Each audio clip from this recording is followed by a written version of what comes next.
welcome back to Pass and Move. And for today's episode, we are back in our lively Liverpool series with back-to-back games. Double header, one in the Champions League and one in the Premier League. And as you can tell, it's the 11th of December 2019, so not too much has happened since the last episode. So if I can just if I could just show you, and if I could just speak as well, that'd be great. But yeah, since the last episode, we showed you the Manchester United and Everton back-to-back headers as well. After that, we managed to lose to Valencia 2-0, which has put us in a difficult position, which is why we're showing you today's game against Porto. We also got the game against Southampton, which I discussed before could prove to be pivotal. Then third place, away from home in the Premier League, is going to be a very difficult game against this team. West Ham, though, also a draw, a disappointing one, but Trent Alexander-Arnold was the better player out of both teams and managed to win the man of the match despite a relatively quiet game. Bournemouth, though, it was looking to be like a match that was very similar to West Ham, but we managed to pop up, or Lacazette specifically managed to pop up in the 80th minute to grab us the win, and that was good enough to send us top of the table. But in the Champions League, we are only in the second place, and we face Porto, which is going to be a very difficult game. Of course, if we win and Valencia lose, then that puts us in a good position to end the group in first place. But at the moment, it looks like we will end in second place. Valencia, I think they have an edge on us in terms of results, head-to-head results, which is why they're above us despite us having a better goal difference. So yeah, we just have to try. A draw is a minimum to get us into the Champions League, but I want to try and win the game so we can hopefully get into the next round, the first knockout round of the Champions League in first place, so we can get hopefully a better draw. Now, of course, if we lose, that means we're completely out of the Champions League, because without doubt it's Porto who are the ones that are beating us, and they should be in second place. Galatasaray pretty much not really got anything going on for them, so you'd assume that Valencia would get an easy win there. But anyways, I think we can go ahead and kick off today's game. If I can actually quickly show you the Premier League table as well for you guys, just so you can see how it shapes up. So Southampton are in third place, but they are just a single point behind us. Chelsea are level on points with us, but we're ahead of them because of a better goal difference. In terms of draws, we're probably the biggest out of anyone up till the seventh place. So that kind of just proves that we had a few too many draws for our liking. Lacazette's leading goal scoring charts, which is good to see. He's also quite high on the average rating and the player of the matches. An assist still hangs with Rodriguez despite his poor recent form. But anyways, I think we can get into the, we've got too much going on to actually discuss any further. This is team that we'll be going with. Really the only major injury is still Pablo, who's out injured for 2 to 5 weeks with a broken ankle. So unfortunately that means no backup to James Rodriguez, who has dropped off in terms of his form recently. His average rating still reads fairly well, but unfortunately I can't drop him to make a point and bring in Pablo instead, so that he can understand why he's being dropped for poor games. But anyways, we've obviously got Alban Lafont in goal as always, still maintaining the same tactics. I think I actually want to get rid of whipped crosses, just to give the players options to cross in whatever manner. They don't seem to be following it too greatly either, so might as well just keep it as is. But yeah, we've got Alban Lafont in goal because, of course, it's a Champions League game. Cup competitions always fall to the youngster who's definitely a very good player for us. It's just that Horn's better. And of course, I like to give him cup competitions so that he can continue improving and eventually can actually, give Horn some competitiveness, I suppose. We've got Gomez and Wallace in the central defence. They're not actually our first choices. Well, Gomez is, but Wallace isn't, but he's been performing well recently, so they continue their partnership, and as you can tell, they do have a strong partnership playing well together. Whereas Tierney and Mane are still getting to know each other a little bit. We've got Arnold and Salah who've played with each other several times. Lacazette and Rodriguez don't have the best of partnerships, but of course Rodriguez still new to the side, but they should perform well. We've got Henderson and Jorginho who've played together several times. They're actually our backup midfield because Naby and Chan are normally our first choice options, but they've been performing fairly well recently, and so again they maintain their sides. In terms of the fullbacks, Tierney is supposed to be a backup. He only gets in because Guilherme actually picked up a bit of an injury earlier. He has performed well in recent games, and actually he would normally play today if he didn't pick up that injury and Tierney came in and performed well, so I can't drop him again. Got Alexander-Arnold as well, who is our first choice, of course, so hopefully he can continue putting in strong performances as he has so far this season. Salah has been a little bit disappointing, which is a bit of a shock. Thought moving him from an advanced playmaker to inside forward would suit him a bit more and make him happier in the role, but apparently not. I think he's just a bit out of form, and once he finds his form again, he'll be really good for us as well. Mane starts on the left with Kent dropping off and dipping in terms of his form. I think despite how incredibly good he is for us and how he has been since we've brought him up into the first team, he's the England international and everything, he still shows bits of his age, or proof of his age, whenever he puts in inconsistent performances. It's not actually one of his attributes according to Wolfgang, so let's see, he's actually a fairly consistent performer, so I think it's just a bit of a drop in form for a little while. So Mane anyways our first choice, Salah our first choice, Rodriguez, it's really a front four of four choices, our first choices anyways, so hopefully we'll be really taking the game to Porto and hoping to get a win at home.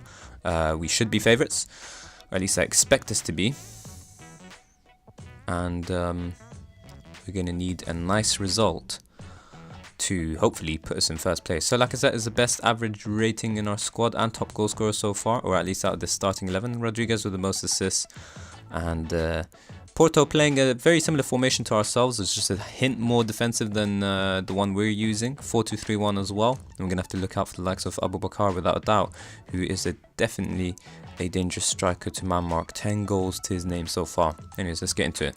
Wasted enough time as is. We just need to go out there and perform. I think being assertive and demanding a good result is perhaps the way to go for this team talk. Or it should be, at least. My players should be used to demands and high expectations. So there you go. We're going to get a kick-off. We've got replays on. Key highlights set. And we can try and get all 3 points today.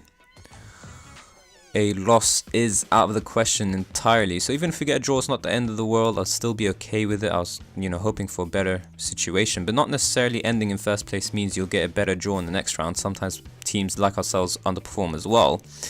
But considering we reached the final last season, I was hoping to see us put in a very strong Champions League run together, and so far in our group we've actually struggled a bit, which is a bit of a worry. Salah through though, and he is onside after a nice little through ball from Trent Alexander-Arnold. I did think Mohamed Salah was offside, but the ref thinks otherwise, and we move into first position as it shows here. And that was a nice little through ball from Trent, who I guess had better vision than me. But James Rodriguez does well to find Jorginho again. He puts one hell of a ball out to Alexander-Arnold, who's not wasting any time. He doesn't have to cross. He sees his teammate ahead of him, and that's probably the partnership that's working there. He just slips him through, and the Egyptian makes no mistake to score a goal and make me eat my words that I said earlier before this game even started, that he seemed to have dropped off once we switched him to an inside forward. Well, that's an inside forward's finish, without a doubt. James Rodriguez rises, but of course he's out-headed, if that's even the worst. Really good ball through to Lacazette, has hit the frame of the goal. There's a crossbar. But yeah, James Rodriguez is never really going to win balls for us in the air, is he? Let's have a look at his heading. It's not going to show up, I guess. But yeah, Porto do have some decent players as well. I think Zeka's a name that I recognise as well. Vukovic is not a player who I normally, assume is a Porto player. I'm quite sure he's played for someone else that I can't quite place just yet. But anyways, highlight goes in Porto's favour. Cross comes in. Deal with it well through Trent Alexander-Arnold again. And it's Lacazette who picks up the pieces. It looks like Porto didn't really want that second ball. He's going to run at the defenders. Find James Rodriguez free. And that is probably why he's not comfortable with being a shadow striker. I know I'm playing him in an uncomfortable role as an attacking midfielder, and he's definitely much better as an advanced playmaker, but unfortunately there's no room for him as an advanced playmaker. I was tweaking about with my tactics when I bought him and invested in him. I thought we could go ahead and try, getting the best out of my players by playing with an advanced playmaker, but unfortunately it doesn't actually suit the tactics. and I invested in him because we needed top talent. Somehow Abu Bakar's through on there from a...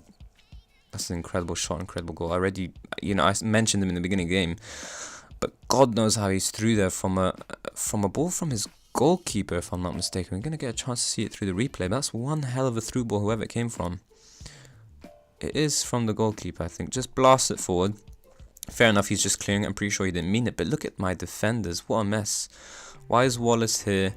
And why is Gomez not attempting to win it? Henderson's in probably a position that you'd assume he should be in as a defensive midfielder. Tierney and Alexander-Arnold both also in their correct positions.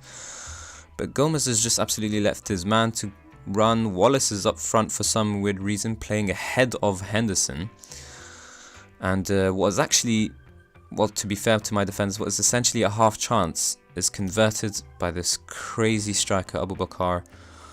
Pretty much an FM legend. His finishing is 16 on, well, I say only, it's really high attribute of course, but you wouldn't assume someone with 16 could finish as well as he did there, so credit to him.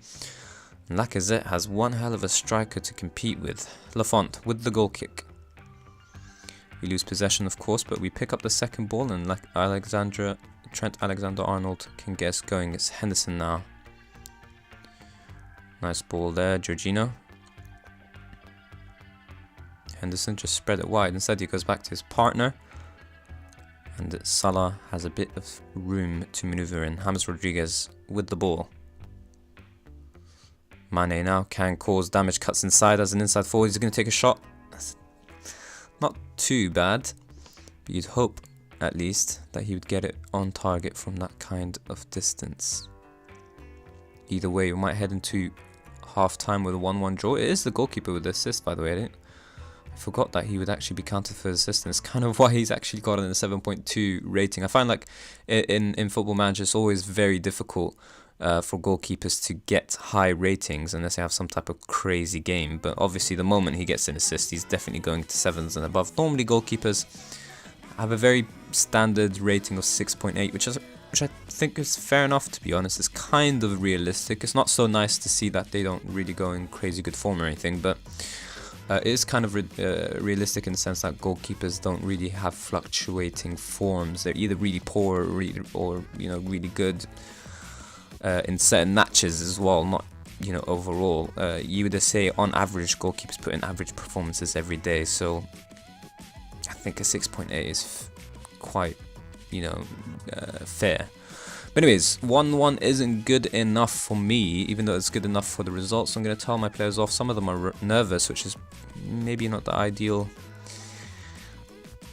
body language to have, I suppose. But at the same time, maybe I shouldn't have told them off now that I realised that. But too much is at stake. We cannot let Porto, start to gain a hold over the game and potentially knock us out of the Champions League. So I think what I'm going to do is I'm going to let us look to exploit the flanks, run at defense and shoot on sight.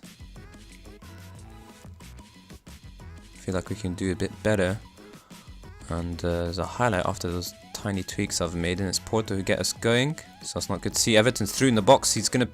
Yep, of course. That was always coming. Crosses from the byline are always dangerous, but what's worse is that fullbacks can't seem to man mark their players, and as you can see we dropped to third position. Our Champions League run could very much be over in the very early stages of the group stage, and that is not good to see. Look at that, that is too easy. What are you doing? I mean, so many defenders at fault there. You'd assume Trent can actually man mark, but yeah, Wallace is the one who's had a horrible game if you ask me, but it's Gomez with the poor rating, and even Tierney as well. Let's try and do something else then. Lacazette, Mane all in poor performances, so take off Lacazette. Mane is very lucky that Chamberlain's actually a bit injured here, because otherwise, you know what, I should have put Kent on the bench. But yeah, I don't want to do anything worse to Chamberlain here. But let's see, can James Rodriguez can play an inside forward role, but he is left-footed, so it doesn't suit him. Great. Alright, then let's bring on Naby. Bring on Chan probably next as well. And our efforts to be a bit more attacking by exploiting the flanks and shooting on sight and running at the defenders doesn't seem to have helped us too much so far. And I think with the way they're playing basically 6 defenders, 4 defenders and 2 defensive midfielders, we might have to take our time more than I initially thought. So let's work the ball into the box and dribble less. See if that helps us a hint more. There's an immediate highlight after that, so can only assume it's good news, but you never know with this match engine. Anyways, substitute Naby finds his partner Henderson. Back to Naby, keeping the ball well, which you assume when my players are told to dribble less. Back to Henderson, the playmaker, to roaming playmaker Naby.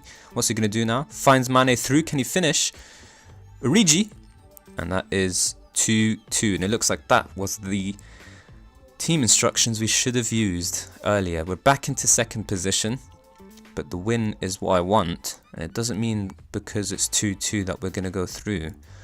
You would stake your life that Porto are not quite done yet, but it's a good thing to see. One hell of a ball from Naby. Mane does really well to be free in the box, but just bounces around in Origi's favour. He makes no mistake to tuck it away as he guns for Lacazette's spot more than anything else. Alright then, I want a winner, boys, so let's get that. Ooh, Porto with a set piece. How's this going to go down? Oh, he's free.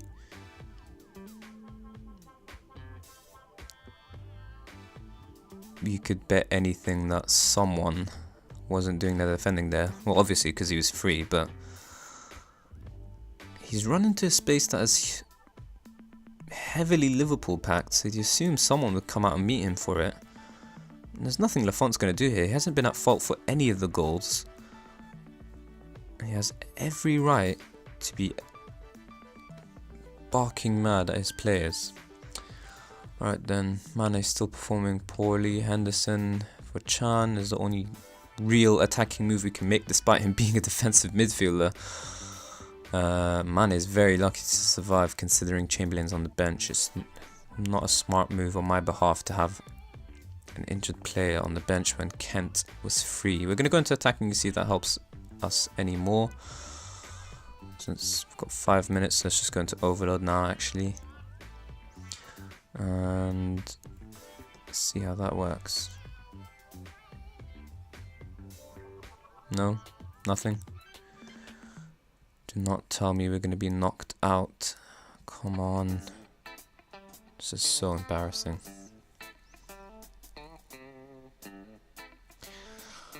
Well, my players took the Champions League lightly, and this is exactly what they get, and that so-called cross pretty much explains everything. And Porto are through to the Champions League, whereas we've dropped, and I don't know what this means to the board. They're very unlikely to fire me, but this is a very disappointing way to end our Champions League campaign this season. We've gone from Champions League finalists to Champions League group exiters, if that's a word.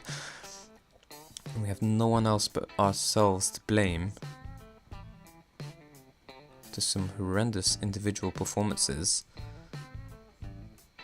we're knocked out of the Champions League. Let's see how poorly the board. Oh yeah, look at that board confidence, 35%.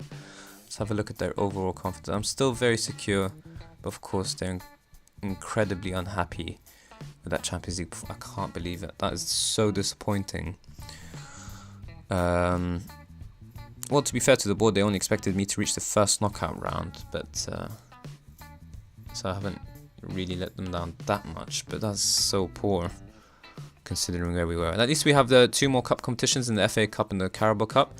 I think we can quickly move on to Southampton. Now, I'm not going to edit the bit out of us simming to the next game. You can actually have a look while we quickly make some player changes. So, just select everyone who started. Lafont is definitely off because Horn is our Premier League goalkeeper. Trent, Gomez, Wallace, Tierney all in good form. Jorginho as well. Henderson, Salah, Rodriguez, Mane and Lacazette all in, no one necessarily in horrible form. Mane is probably a little bit in poor. Everyone's solid, but let's see how they performed. Henderson, Jorginho, really no one deserving to continue. Salah, after a good first half, seemed to have dropped off. So bring on Chan. It's the better defensive midfielder anyways. Take off Salah for Chamberlain, who's probably not going to be fit in time, so we'll probably see Salah again actually. Let me just leave him there. Mane off for Kent. Chamberlain, don't need you on the bench if you're tired. Rodriguez, no one, no backup for him. And Lacazette drops to the bench after Origi's goal scoring display and having not scored in a couple of games as well. He'll give him a bit of rest, a bit of time to think as well on his past performances. So we'll rest everyone who is, performed today and is tired. Apparently pressure's building on me because Chan, oh yeah, I did promise him I'll win the Premier League,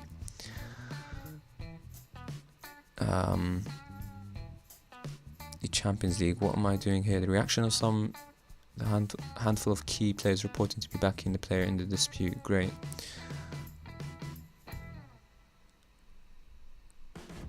Okay, I didn't not let him leave.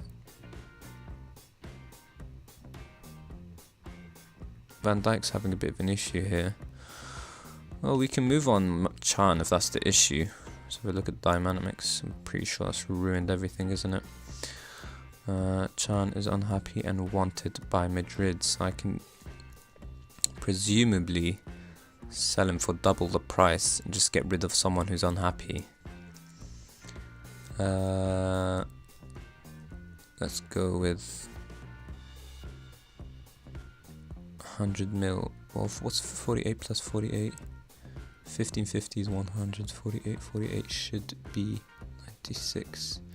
Let's do that. And I don't want to transfer list him because I don't want to sell him in the first place. And you're going to have to pay all his wages. Let's see what Madrid think of that. Yep, no offer. Let's see if we can get some more. Let's do that. Nope.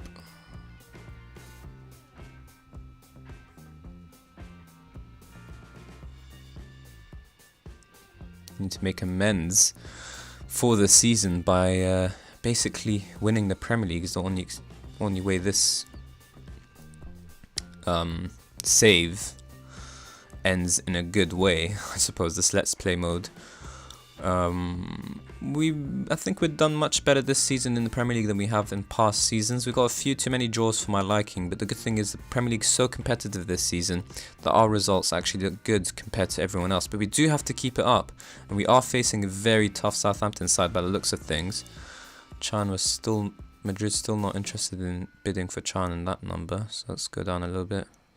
I always thought I'm going excessively by going double, but I'm trying to get as much money as possible out of Madrid that I can.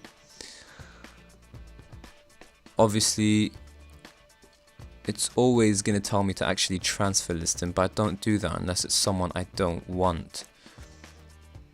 And I do want Chan because obviously he's a top defensive midfielder and someone we don't want to see leave the squad even if he's unhappy. Alright, let's lower that some more. I don't want to sell him for his exact value because he's definitely worth more than that. But even if he leaves, we'll just invest in a top defensive midfielder or promote Henderson to a first team berth because I think he's a leading player anyways. So we could do that and just invest in a youngster with potential. I'm sure Henderson will be happy to take over that defensive midfield spot anyways. Alright, so let's go ahead. Everyone's fit, everyone's good to go. Question is, can they put yesterday's or the last match's result behind them? So a very strong Southampton team, like we mentioned. They've got the likes of Milik, who's definitely their key man. Tadic is there as well. They've got the likes of Lemina and Romeo there, and the central midfield is made up of our former player Matip, Cedric, Holt, Bertrand and Foster. So we're, I guess, the more defensive in terms of formation, but we're not necessarily favourites for today's game. So let's go with the come on lads, show me what you can do. We need to try and inspire them after the poor loss against Porto, which I honestly didn't see coming. I was only showing you guys that so you could see how close it was, the Champions League game. And instead, we got beaten on home turf to be knocked out of the Champions League. And if that's not a wake-up call to my players, then I really don't know what is.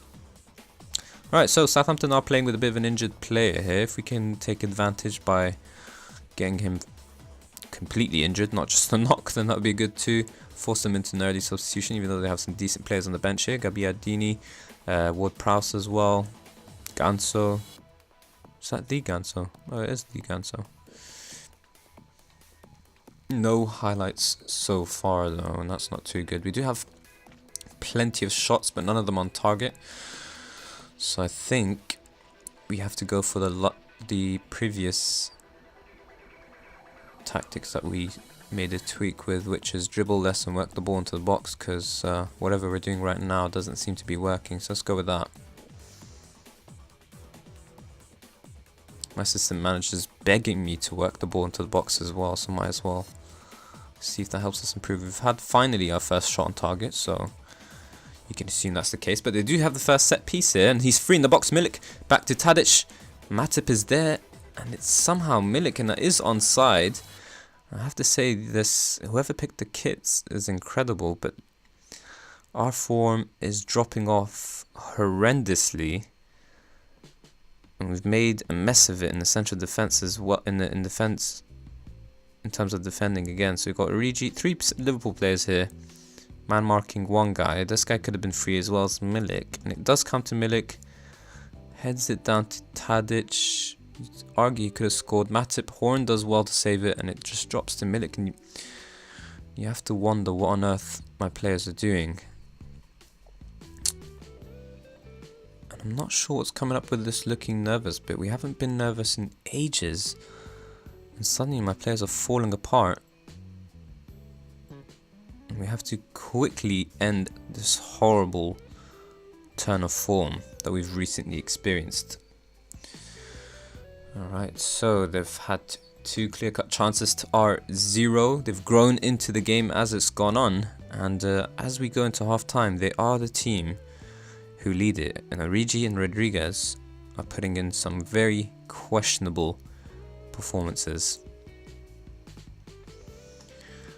Alright, normally telling them off is the way to go, but morale is poor, form is poor. But we are losing, so I have no choice but to tell them off. Alright then, let's see if that does anything. I'm not a fan of this team talk, but if you're losing, you're going to get told off. I can't really just tell them, oh yeah, relax, don't worry about it. There's a lot more to come from you. Come on, boys. Step it up a gear. Let's go into attacking.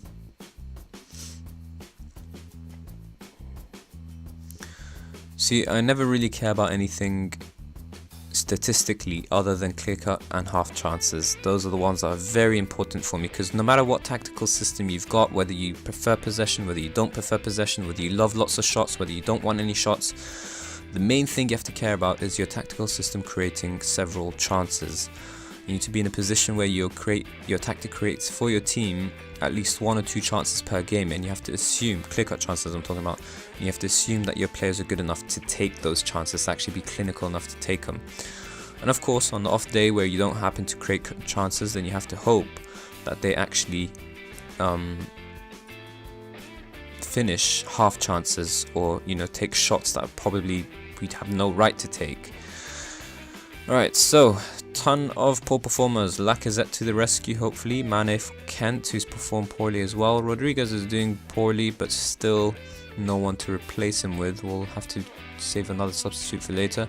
Work ball into the box hasn't worked since the first half. Let's try the exploit the flanks thing again and shoot on sight and run at the fence. See if that helps us anymore.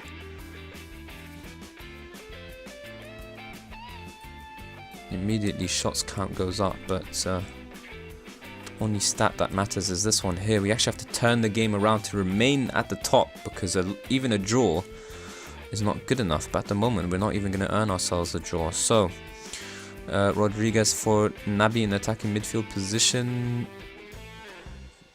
Let's just keep Jorginho as a roaming playmaker.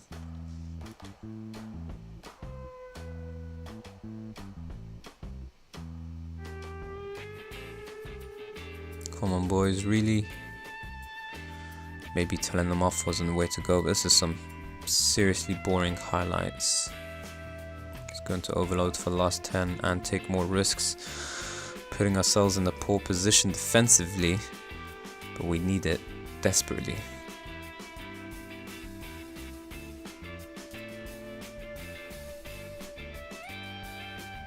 No, nothing either.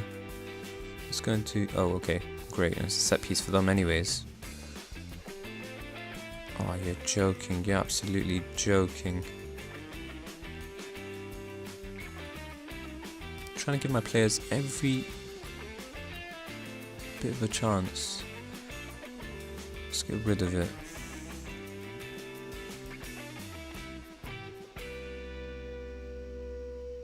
It's absolute two jokes of a performance from the players. Not acceptable at all. So it's 2 minutes and there is a highlight. A draw would be a decent way to end things, all things considered, but it is Southampton who have the ball. Tadic, they don't need to play dangerously, they hold on to it fairly well. Milik on the ball again. Closed down but not well enough. Romeo to Gabbiadini. Milik is free and there's about 5 Southampton players free in the box there, and it's eventually to Torres, who of course scores. And how depressing is that? 3 clear-cut chances in favour of Southampton and 0 for us, and I'm sorry but I don't want to see that again. There's another highlight, but you'd assume the ball's just going to bounce about until it meets, until the clock goes into the 96th minute and the referee blows a whistle, unless Southampton score a third here to put us into serious misery. Now just bear in mind, we did have a superior goal difference to everyone else, but the way we've been playing recently, that's going to start to drop off. Torres going to try and deliver the blow again. Gabbiadini's free down toward Prowse, and it's a goal, and it is an onside. No, it's an offside goal. Okay, I thought it was onside for a second there because no one was calling it. Thank God for that, because I don't think it can get any worse.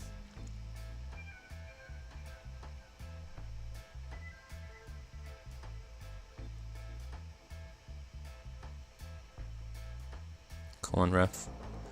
Call the time of death, please. I mean, what is he even doing there?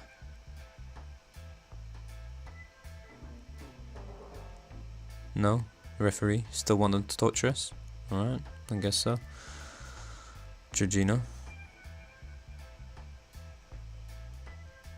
Alright, this time he does find Lacazette to his credit, who of course squares it to the opposition team, and there you go. A referee helps us out finally, and it's 2-0 to Southampton. And this episode really couldn't have gone worse than I wanted.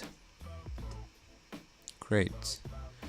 We're gonna have to put some serious run of form after this if we want to keep our title challenge alive. Not even halfway through the season, and it has been 5 draws and 2 losses now. So whatever run we go on right now is going to pretty much have to be unbeatable if we want the Premier League title. But anyways, that's all for December. So in terms of when we're back, it'll definitely be in January. Some heavy fixtures here like the one against Chelsea, but we've already shown you some arguably more important ones, season-defining ones. It would make sense to come back for this Manchester City fixture in the 1st of January. They're on 7th currently though, so that's not too attractive. We might be back for Tottenham game instead, who are on 5th. But really, it's all a question of how the rest of the season goes. So these are the fixtures in January. We don't want to show you that Port Vale FA Cup game. That's not too important. Burnley, you wouldn't say. Brighton, Watford. It really is between City and Tottenham. So it all depends on how everything goes down until then. These 3 Premier League fixtures. But anyways, that's all for today's episode. So of course, if you did enjoy it, then of course, please do hit the like button and subscribe for more Daily Football Manager 2018 content. And leave your thoughts in the comment section below. And once again, as always guys, thank you all very much for watching.